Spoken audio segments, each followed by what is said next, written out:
So ito na po yung tinanggal natin na fuel pump ng KTM Duke 200 na yung ayaw nang mag-pump, yung wala nang lumalabas na tao nito na fuel dito sa kanyang fuel pump. So tinesting ko naman itong tao nito, itong hose, wala naman siyang singaw kung tao nito kung hahanginan mo dito. And then itong regulator, goods din naman siya, nag-open lang siya around 2.7 bar. So okay pa tong regulator niya. So ang bumigay lang talaga is itong fuel pump. So meron na tayong biniling fuel pump dyan, papakita natin sa inyo, alternative yan. And then meron pa tayong mga ginagamit din, pero kaso walang available ngayon dito kaya bumili na lang tayo ng isa pang aftermarket na fuel pump na the same size, the same forma nito. So tatanggalin ko lang itong mga nakahinang, and then ito di-disassemble nyo itong screw, and then itong dalawa, and then papalitan din natin ng fuel filter sa loob. So hihinangin lang natin itong dalawang connection na to para matanggal siya. Iwasan nyo lang na may fuel habang tinatanggal nyo. Kapag wala siyang fuel, baka sakaling lumiyab. Iwasan nyo, baka matamaan nyo itong tao nito, hose, mabutas. Mahirap maghanap ng ganitong hose. Ngayon, natanggal na natin yung dalawa. Then, i-unscrew natin itong dalawa para matanggal natin to.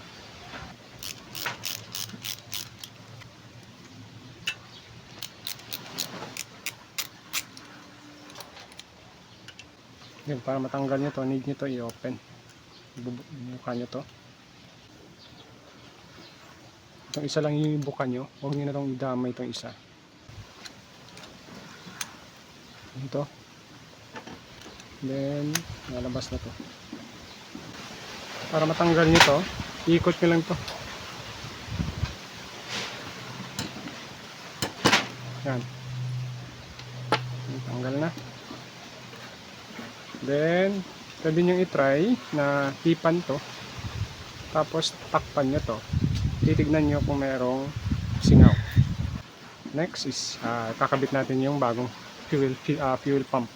Yung nabili nating bagong fuel pump, lalagay ko na lang sa description yung tao nito, yung link nito kung saan natin nabili. So yan,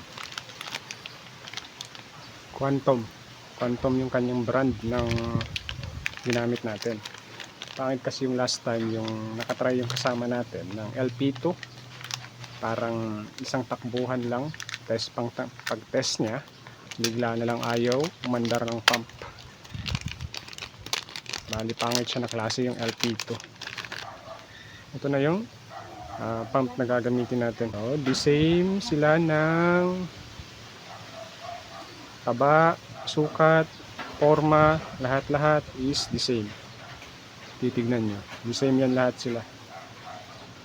Sa ilalim, the same lang din yan pag natanggal natin to. The same na the same. The same ang forma, the same ang taba, then aftermarket lang to. Ito yung brand na Quantum. So huwag kayong bumili ng LP2. Meron nang gumamit nun sa amin, tinesting lang, wala na. Pagsalpak, and then nung pag-testing, mga ilang kilometer lang, wala na, palyado na yung motor. Ayaw na mag-start, and then pag naka-start man, namamatay siya. So kabit lang natin to. The same lang din yung pagtanggal or pagkabit, hihinangin lang natin. Okay, so bago nyo ikabit to, kabit nyo muna tong filter sa ilalim. Yan, nakabit na natin. Then kahit hindi nyo nalagyan ng lock dito, ay mahirap na ito tanggalin. Hindi na ito basta-basta natatanggal. And then pahigop naman to hindi naman to pabuga. So hihigupin naman yung fuel, and then iaakyat dito sa taas. So ayan, dahan-dahan na natin na naikabalik yung ating fuel pump. So unahin nyo yung silalim, then dapat nakalatag yan siya dyan, itong pump natin. And then saka natin to i-close yung inopen natin, na binuka natin kanina na clamp. Ito lang isa.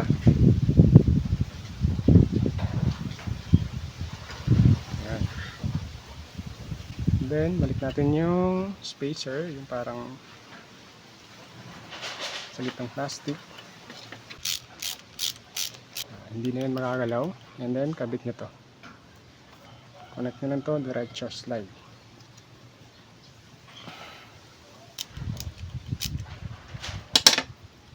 Yan. Ayan, kabit na natin, and then itest nyo ulit if may singaw ba. Hipan nyo lang to. So far so good, wala siyang singaw kumbaga. Yan, and then kakabit natin tong wires nya. Saktong sakto lang din. Yan, hihinangin ulit natin yan dyan. So ito na yun yung ginawa natin, na pinalitan natin ng fuel pump, quantum na fuel pump, and then pinalitan natin ng bagong fuel filter kasi yung fuel filter niya sa loob is wala na, tawag nito, parang na-expire na yung kanyang tela. Kung babalik man natin to, hindi na maganda yung filter niya, and then papansin niyo sa loob, yan, nangingitim na. So ganun lang ginawa natin bago nyo, tawag nito, bago nyo palitan ng fuel pump. Test nyo muna yung pressure dito kung merong lumalabas, and then check nyo yung hose. Kahit na malakas yung fuel pump nyo, basta butas tong hose, dadaan lang dito yung fuel nyo, babalik lang sa tangke, and then malalaman nyo kaagad na butas to pag sinilip nyo yung tangke. Parang meron siyang fountain dyan sa loob na nag-i-spray. Ibig sabihin meron tong butas tong hose nyo. And then isa din sa babanta nyo itong regulator. Itong regulator na to is merong kaya to na 2.7 bar or around 40 to 50 psi. Meron to siyang valve dito sa loob na kung saan pag nag-reach na yung 2.7 bar na pressure nitong fuel pump, mag-o-open to. Babalik yung gasolina sa loob ng tangke mo. So kahit na mataas na pressure yung ilalagay mong fuel pump, basta meron kang regulator, naka-steady lang na 2.7 bar lang yung buga ng pump mo. Hindi na siya susobra ng 2.8 or 3 bar kasi masisira na po yung fuel injector natin. Kakabitan din natin to ng bagong fuel filter kasi wala na yung fuel filter niya. Madumi na din yung kanyang fuel filter. So yung isang ginagamit natin na fuel pump is pang Raider 150 Fi, yung Pitts Bike yung brand. Kaso wala na kasing available dito sa Gensan. Sa Gensan lang kasi yung nagsusupply nun. So bumili tayo ng isa pang alternative na fuel pump. Ito yung Quantum, pinakita natin to kanina. The same forma, the same lahat. The same lahat ng tawag nito. Position ng wirings, yung dito sa loob yung filter, the same siya. So i-test natin to mamaya-maya pag dumating na yung fuel filter sa labas. So yan, ay kabit na natin yung tangke, medyo madumi pa. Saka ko na lang to linisan once na under na talaga siya. Then test natin. Last time kasi is hindi lumalabas yung fuel dito once na i-on natin. Ngayon test natin. Ayun, malakas, parang atras kamay ko. Ayan, no? So meron na tayong pressure ngayon dito sa ating tangke. Try naman natin to ikabit ngayon sa FI if aandar yung motor. Oh, meron pang pressure. Yan, oh, ang dami pa.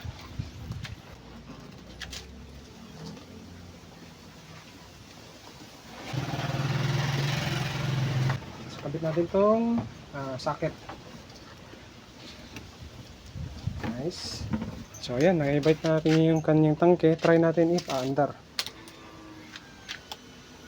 Ayan, tumunog yung ating fuel pump. Isa pang pump para mas maganda. Then try natin if i-start. Lalayo natin yung camera. Try natin if aandar.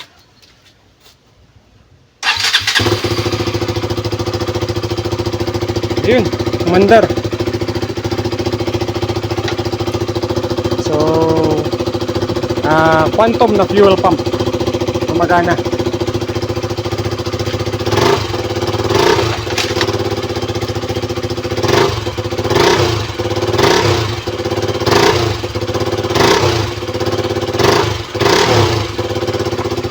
So, okay pa sa alright, gumagana po siya. Yan po yung ating alternative na fuel pump na ginagamit. Malakas yung pressure, parang atras yung pump ko kanina nung testing ko. So far, so good na siya. Pinalitan natin ng fuel pump, Quantum, alternative yun. Magandang klase yun na fuel pump.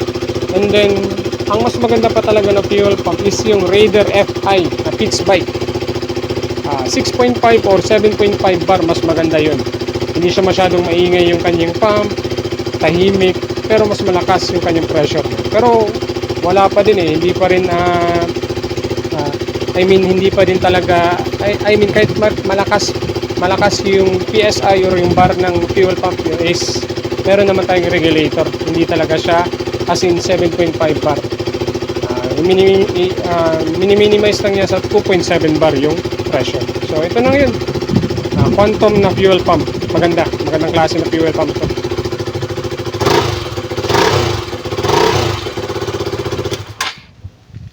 So ayun, umandar. Try naman natin ngayon na nakapatay. And then start natin ulit. So, try natin i-start ulit. Gagana. So kung naririnig yung kanyang fuel pump. Start.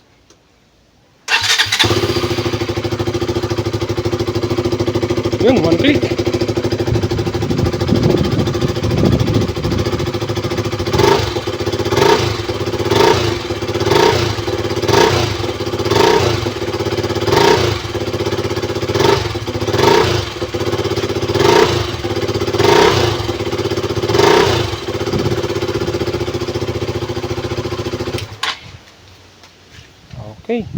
Okay pa sa alright. So ito yung kanyang motor, napakadumi. Yan.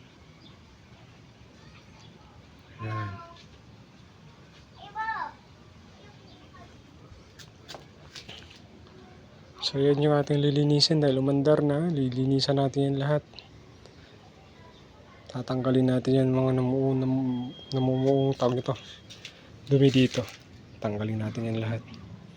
Tignan niyo yung kanyang air filter. Naku po, sobrang dumi. And then, umakyat na po dito sa taas yung kanyang oil. Yan. So, meron naman tayong biniling tawag nito, air filter. Stock. Papalitan natin to. So, ito na po yung natapos natin na tawag nito, na KTM Duke 200, yung may problema sa fuel pump. So, yung scope of work na ginawa po natin dito sa motor na ito ay unang-una ay nagpalit po tayo ng kanyang fuel pump. So, mahigit kumulang kasi 1 taon na ito natambay. And then ayun, hindi na gumagana yung kanyang fuel pump. So, ang nangyari, ayaw na mag-prime. Nagka-crank kaso hindi din siya nag-i-start kasi walang pressure kumbaga or hindi nagpa-prime yung kanyang fuel pump. So ang ginamit natin na fuel pump is yung Quantum. Meron din akong ginagamit na alternative na fuel pump, yung pang Raider 150 na FI. Ginagamit natin is yung pitch bike, pwede yung 6.5 bar or 7.5 bar na fuel pump. So, konting modification lang yun. Bali, lalagyan mo lang clamp yung hose kasi hindi siya katulad nung sa stock na fuel pump is merong groove. Yung sa mga pitch bike kasi is parang wala siyang groove. Yung same ng ganito.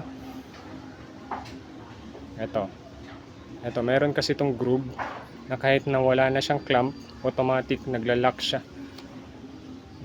Mahirap siyang bunutin. So, yung tawag nito, yung sa Raider FI na 150 is walang ganito. So pitch bike, magandang klase yun. And then yung sa ilalim, syempre kung ano yung pump, yun din yung gagamitin yung fuel filter. So meron din namang filter yung pitch bike. Pwede yung gamitin.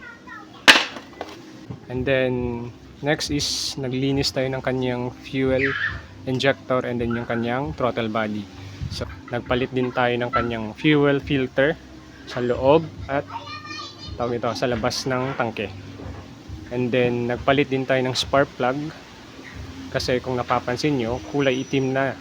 Kumbaga hindi na siya normal yung kanyang sunog.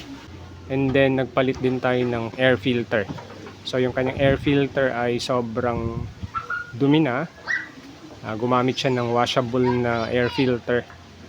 So ang problema kasi ng mga washable air filter, maganda yan sa una. Advantage niya, nalilinisan, pero yung kanyang rubber is nagde-deform. So imbis na square, nagiging nagiging trapezoid na yung forma niya. So imbis na mag-filter siya, meron ng parang nakaawang na open sa gilid ng fuel filter. And then napansin din natin yung kanyang air filter box is napuno ng oil. May oil na na nakita. So ang problema nun is siguro nung nag-change oil siya nung una, sobrang langis yung nailagay niya. And then nagpalit din tayo ng kanyang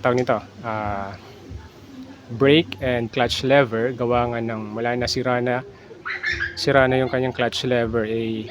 Pangit naman kung magpapalit tayo ng isang side lang, hindi siya balanse. So bumili tayo ng pang NS Rouser 200 na na brake and clutch lever. Nagpalit din tayo ng throttle cable. So yung ginamit nating throttle cable ay pang CG125, Honda CG125 na motor. So plug and play siya para sa mga ganitong model, 2015 down below. Pero pag sa mga 2017 up, iba na po yung kanyang clutch cable nun. So ang ginagamit ko naman doon is Honda XRM Trinity 125. So iba kasi siya ng position ng yung parang arm. Magkaiba siya sa 2015 to 2017. And then automatic, nagpalit din tayo ng coolant. Nag-change oil tayo kasi sobrang itim na ng kanyang ng kanyang oil. So naitambay for how many, 1 month and 1 year. One year and 1 month siya natambay. Ginawa din natin yung kanyang front brake caliper. Last time kasi is stock up siya. So nilinisan natin yung caliper na hindi na tayo nagpalit ng repair kit. Nagpalit lang tayo ng brake pads. And then yung kanyang brake pads is hindi pantay yung kain. Manipis sa kabila, and then yung sa kabila is makapal pa. So yun yung problema once na merong stock up na piston. Hindi siya nagpi-play, yung kabilang side lang yung nagpi-play. So yung kabilang side lang yung nauupod. And then automatic nag-bleed tayo ng brakes. And then yung kanyang rear brake caliper naman is nasira yung kanyang bleeder screw. Na lost thread kumbaga. So pinalitan natin ang bleeder screw. And then nabasag yung kanyang, nag-brittle yung kanyang reservoir ng kanyang brake fluid sa rear. So common yan once na naitamba yung motor. Nagpalit tayo ng kanyang ng kanyang signal lights sa front and rear. Gawa nga ng wala na, basag-basag na kasi yung kanyang yung kanyang mga signal lights. So kung nakikita nyo, ito na yung forma ng kanyang mga signal lights. Wala na, epoxy na lang niya kumbaga. Yan, 4 yan. So pinalitan natin yung ginamit natin na signal lights is yung Spirit Beast. So ilalagay ko na lang sa description yung kanyang kung saan nabibili, yung link. And then yung panel niya is damage din. Gawa nga ng nabutas yung kanyang panel cover. Nagpalit din tayo ng panel cover. Nai-repair natin yung yung kanyang instrumental cluster. So damage yung kanyang board. Pero so far na-repair naman siya. Pero once na yung panel is may problema sa IC or shorted na yung IC, hindi na po siya nare-repair. Automatic palit na po kayo ng bagong instrumental cluster or panel. So medyo masakit sa bulsa yan. Gawa nga ng around 13 to 14,000 ata yung instrumental cluster. So pag bumili din kayo ng IC, i-reprogram nyo din. Saan kayo maghahanap ng program nyan?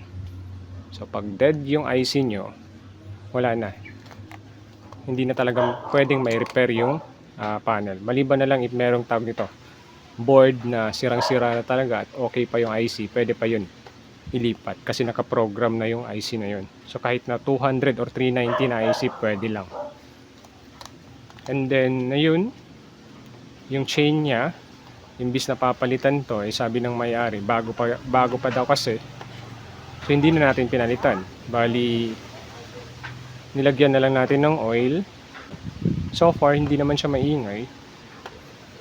So pahabol na lang din. Nagpalit din pala to siya ng battery. Gawa nga ng yung battery niya last time is discharge na talaga. So wala na, 0.1 na lang yung voltahe ng kanyang stock na battery. So nagpalit tayo ng battery ngayon nito. Pinalitan natin ng Yuasa na battery. Ito na ngayon yung andar ng motor na napalitan natin ng kanyang fuel pump. Pero na test drive ko na to. Wala namang power loss.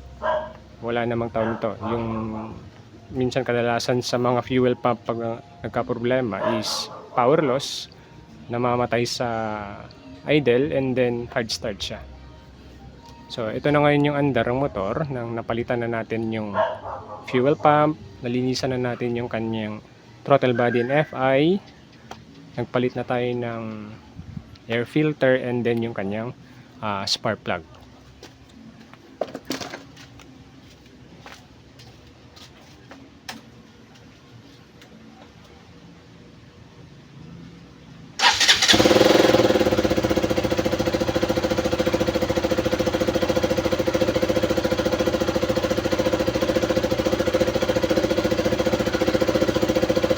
So medyo meron lang tawag nito, pangit ng tawag nito yung kanyang pipe. Parang may singaw yung kanyang pipe, gawa nga nagpalit kasi ito ng tawag nito ng exhaust last time, and then meron tayong tawag nito asbestos gasket sa loob, nawala na yun. Parang ganyan na yung tunog ng kanyang tambutso, parang may bakal na bumabangga. So ito na yung andar ng motor niya. So far so good. Maganda yung idle. Wala namang problema sa kanyang makina. Hindi naman siya lagitik, hindi naman siya knocking. So ang kanyang problema niyan is yung kanyang tambutso. So last time, nung ni-rev natin last time, namamatay siya. So far ngayon ay maganda na yan. Maganda na yung response ng kanyang yung kanyang throttle.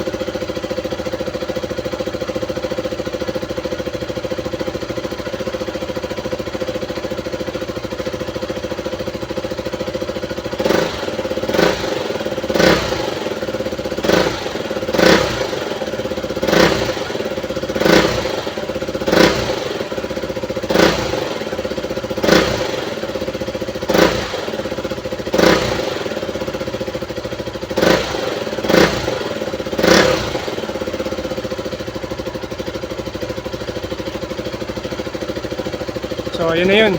Bali okay na, pwede itong kunin ng may-ari.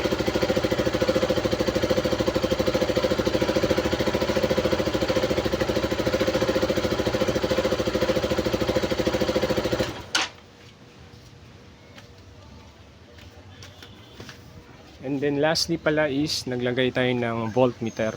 So naglagay tayo ng voltmeter para ma-monitor natin yung voltage every time na aandar yung motor, babiyahe tayo.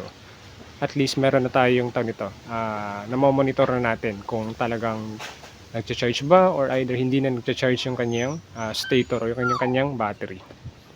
So yun na lamang po.